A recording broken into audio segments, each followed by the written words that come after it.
भारत और पाक के बीच तनाव के दौरान किसी भी स्थिति से निपटने के लिए मुरादाबाद पुलिस द्वारा मॉक ड्रिल अभ्यास किया गया। जम्मू कश्मीर के पहलगाम में आतंकी हमले के बाद भारत सरकार द्वारा पाकिस्तान को सबक सिखाने के लिए सख्त कदम उठाए जा रहे हैं। भारत सरकार ने सिंधु जल समझौते को खत्म कर दिया है। देश में रह रहे पाकिस्तानी नागरिक को एक एक करके बाहर निकाला जा रहा है। इसके अलावा और भी कई सख्त कदम भारत सरकार की ओर से उठाए गए हैं। आतंक का मुंह तोड़ जवाब देने के लिए भारत सरकार हर तरह से तैयार है। किसी भी स्थिति का सामना करने के लिए आज उत्तर प्रदेश के 19 जिलों में मॉक ड्रिल अभ्यास कराया जा रहा है, जिसमें मुरादाबाद भी शामिल है। भारत और पाकिस्तान के बीच के तनाव के बीच भारत के राज्यों के 244 जिलों में मॉक ड्रिल कराया जाएगा। इस मॉक ड्रिल में को भारत और पाकिस्तान के बीच तनाव को देखते हुए किसी भी स्थिति से निपटने की तैयारी और तौर पर देखा जा रहा है।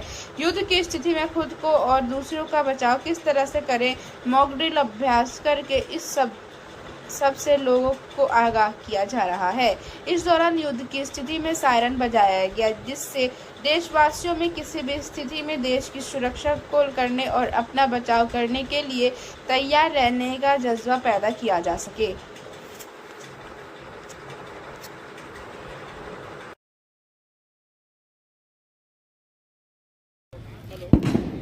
ये शरण ले रहे हैं और अपने आप को सुरक्षित रख रहे हैं। जो जहां पे जिस पे अटैक होगा, जो जगह पे, वो अलग चीज है, लेकिन अपने आप को सबसे ज्यादा सेफ करने का पहला है। जब तक ये चलेगा तब तक कोई भी गतिविधि नहीं होगी। एक तरह से सामान्य जनजीवन है वो हमारा रुक जाएगा।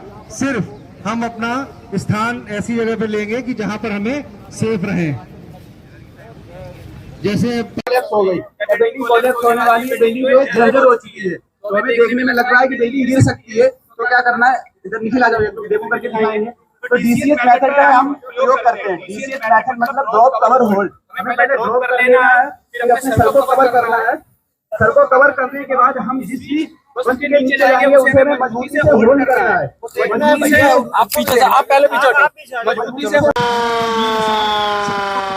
सबको पता है कि ये खतरे का सायरन है और इस कारण वो जितने भी लोग हैं सुरक्षा की दृष्टि से वो अपने अपने शेल्टर ले लेते हैं। अगर खुले स्थान पे हैं तो वहां पर ग्राउंड में पेड़ के बल जाएंगे और साथ ही साथ उनको लगता है कि हम सेफ हैं, वहां पर वो शेल्टर ले लेंगे। इसके क्रम में जगह जगह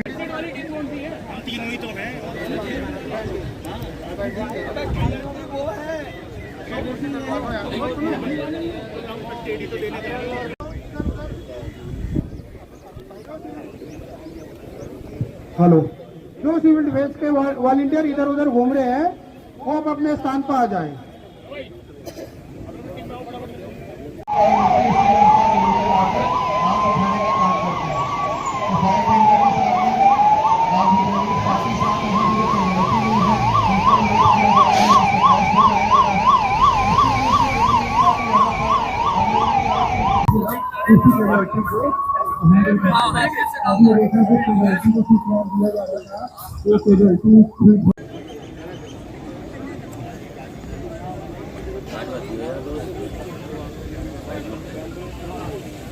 पता लगा है कि बम्बार्डिंग हो रही है। उस समय अभी भी बम्बार्डिंग चल रही है। अभी ऑल क्लियर का सायरन ये भी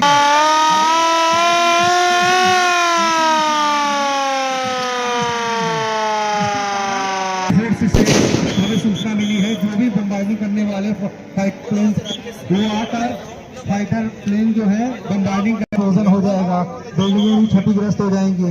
कुछ चीजें हमें दिख रही, मोटी चोट है, छोटी मोटी फायर है। तो हमारे जो लोग हैं जो ट्रेन होते हैं जो अपना काम करते फर्स्ट रिस्पॉन्डर के रूप में, और उसी का एक यहाँ पे घायल हो चुके हैं। उनकी स्थिति ऐसी है कि ये डॉक्टर उनको रेफर भी कर सकते हैं। अगर वो ज्यादा सीरियस है तो उनके द्वारा उनको हॉस्पिटल में शिफ्ट कराया जाएगा। देखिए एम्बुलेंसेज वगैरह आ रही हैं कि जो भी कैजुअलिटी है वो वहाँ पर हॉस्पिटल शिफ्ट करने के लिए जो बड़ी कैजुअलिटीज है वो जा रही है। छोटी में भेज दिया जाता है उनको वापस। और ये जो स्पेशलाइज्ड टीम है जिनको ज्यादा चोट लगी हुई है वो इनको कवर करते हुए कैजुअलिटी को लेके जाएंगे।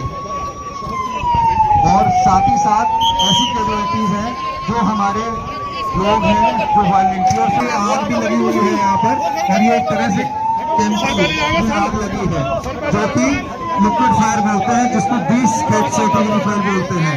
तो 2 कैटेगरी फायर लगी हुई है, जिसमें आप जो है एक ही मेथड काम करता है, जिसको स्मूथरिंग मेथड बोलते हैं। पदार्थों में जैसे आग लगी होती है, लकड़ी की फायर, प्लास्टिक की फायर, तो हमारे जो फायर के पेन 2 है वो इसको डीसीपी पाउडर से, केमिकल पाउडर से, CO2 से, A टाइप B टाइप की फायर बहुत आसानी से इन रेस्टिंग यूजर से बुझा लेते हैं, और ये बहुत इफेक्टिव, एकदम तुरंत कब्जे में कर लेंगे तो हम एक बड़ी घटना होने से बचा लेंगे। तो उससे हमारा सिविल डिफेंस का जो एम हो सकता है, तो उस बिल्डिंग को अलग-अलग वो भी काम करके ऑपरेशन करती हैं। साथ ही साथ ये देख रहे हैं छोटी मोटी आग अभी चल रही थी, उसमें भी जो है हमारा CO2 मेथड से आग बुझाई जा रही है। तो ये जो आग छोटी मोटी आग है लगातार हर जगह बढ़ती है, क्योंकि जब बम का एक्सप्लोजन होगा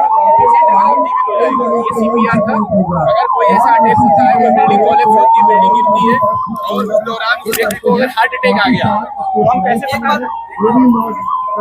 करके काम करते हैं। एक तरीका होता है CPR देने का, CPR पॉइंट हो गया, CPR पॉइंट हो करने के बाद में इस तरह से अपने हाथ को हम क्लोज कर लेंगे, फिंगर्स को क्लोज करने के बाद अपनी एलो सीधे रखेंगे, स्पाइन सीधे रखेंगे, कंधे सीधे रखेंगे, जिससे कि CPR हमारा बहुत ज्यादा इफेक्टिव और प्रभावशाली हो, जिससे कि व्यक्ति की बचने की संभावना बहुत ज्यादा बनी रहे।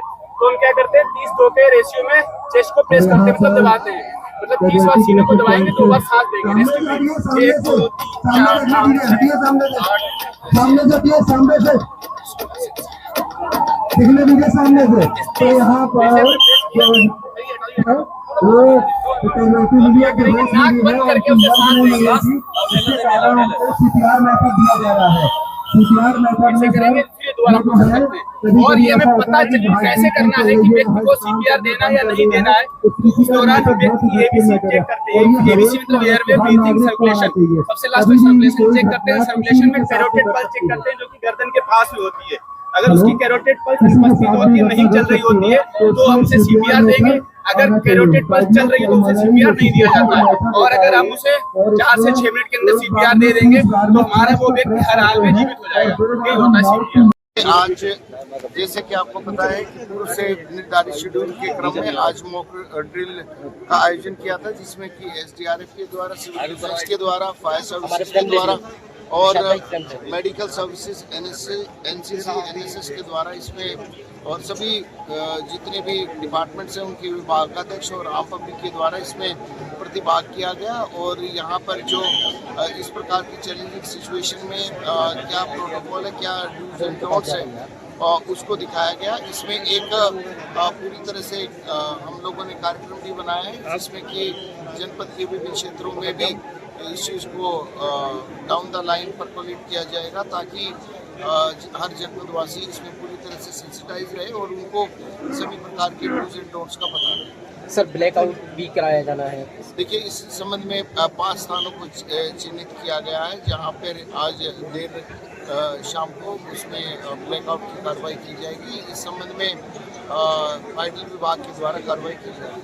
एयर रेड वार्निंग सायरन भी इसमें, देखिए, इस संबंध में हमारे पास air raid warning siren plus हमारे पास PA सिस्टम है, जो कि अलग अलग स्थानों पर, चौकियों पे, थानों पे और नगर निगम के द्वारा भी लगाए गए हैं। सारे के सारे पूरी तरह से एक्टिव हैं, और उसमें एक रिकॉर्डेड मैसेज भी अब से सेंसिटाइजेशन के तौर पर हम लोग उसमें लगातार उसका प्रचार प्रसार कराना शुरू करेंगे।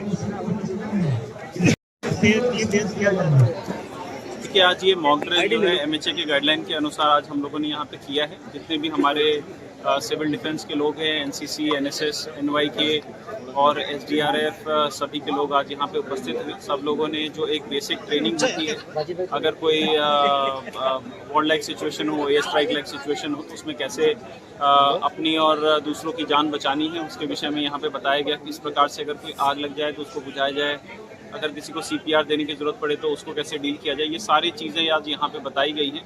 और आज हम ये जो मॉक ड्रिल आज हमने यहाँ पे किया है इसको हम और आज 8 जगह पे और करेंगे।